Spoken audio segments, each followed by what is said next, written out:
नमस्कार दोस्तों, स्वागत है आपका मेरे इस यूट्यूब चैनल पर।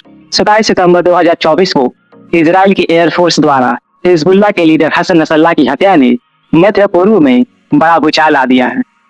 यह हमला न केवल हिजबुल्लाह के लिए एक बड़ा झटका है, बल्कि पूरे रीजन में ईरान की पकड़ को कमजोर करता है।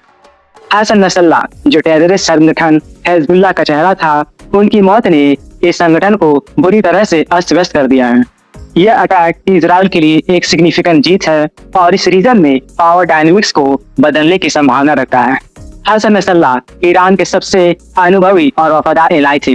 दशकों से वे ईरान के लिए एक इम्पोर्टेंट लीडर के रूप में काम कर रहे थे और रीजनल आतंकवादी संगठनों के साथ मिलकर इजराइल के खिलाफ हमला योजनाबद्ध करते थे।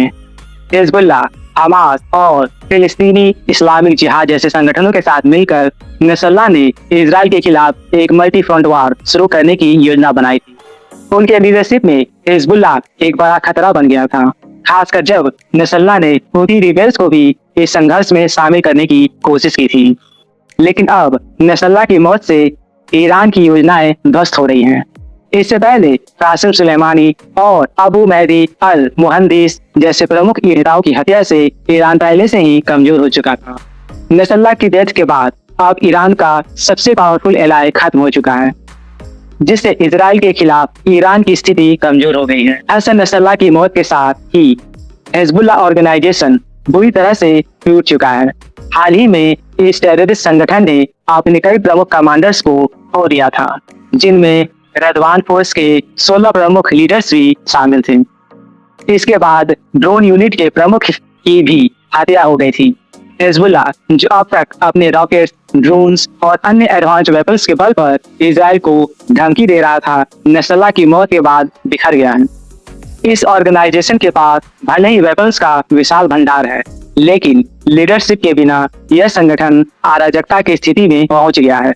लीडरशिप की इस कमी ने हिजबुल्लाह को कमजोर कर दिया है और अब यह ऑर्गेनाइजेशन इजराइल के लगातार हो रहे अटैक्स का समुचित उत्तर देने में भी सक्षम नहीं है। इस एयर स्ट्राइक ने यह स्पष्ट कर दिया है कि इजराइल इस वार को बहुत गंभीरता से ले रहा है।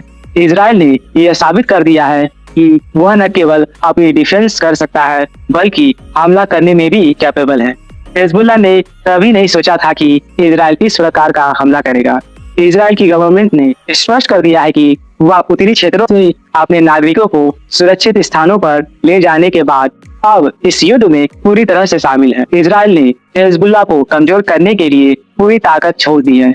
हिजबुल्लाह के पास अब इस स्थिति से निपटने के लिए न तो सच्ची लीडरशिप है और न ही कोई ठोस योजना। यह संगठन अब अपनी स्थिति को लेकर डिलेमा में है और इस स्थिति ने इजराइल को अपने नॉर्दर्न एरियाज में स्टेबिलिटी लाने का मौका दिया है। हिजबुल्लाह इस भ्रम में था कि वह इस वार में इजराइल पर अपनी शर्तें थोप सकता है। पिछले 11 महीनों से वह इजराइल पर लगातार हमले कर रहा था, यह सोचकर कि इजराइल अंततः एक सीज फायर के लिए मजबूर हो जाएगा। लेकिन नसरल्लाह के मौत के बाद यह ऑर्गेनाइजेशन अब पूरी तरह से डिफेंसिव हो गया है। हिजबुल्लाह को लगा था कि यह लड़ाई उसकी शर्तों पर होगी, लेकिन अब वह खुद को इजराइल के हमलों के सामने असहाय पा रहा है। संगठन का लीडरशिप टूट चुका है और इसकी स्ट्रेटेजिक प्लान्स अब ध्वस्त हो चुकी है। इजराइल की डिसिसिव एक्शन ने इस संगठन को हिला कर रख दिया है। हमास ने उम्मीद की थी कि वह इस वार में बच जाएगा और गाजा पर अपना कंट्रोल बनाए रखेगा, लेकिन हिजबुल्लाह के कमजोर होने के बाद अब हमास को भी यह एहसास हो रहा है कि इजराइल अपने इरादों में कितना दृढ़ है।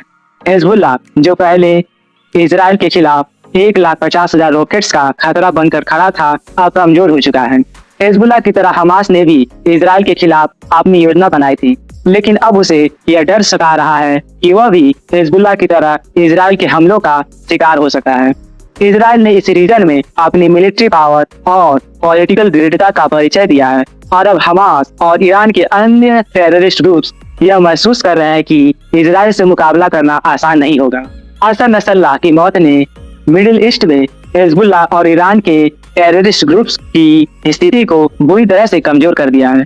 इजराइल के इस डिसीजन अटैक ने रीजन में पावर डायनेमिक्स को बदल दिया है और अब हिजबुल्लाह को अपने अस्तित्व के लिए स्ट्रगल करना पड़ रहा है।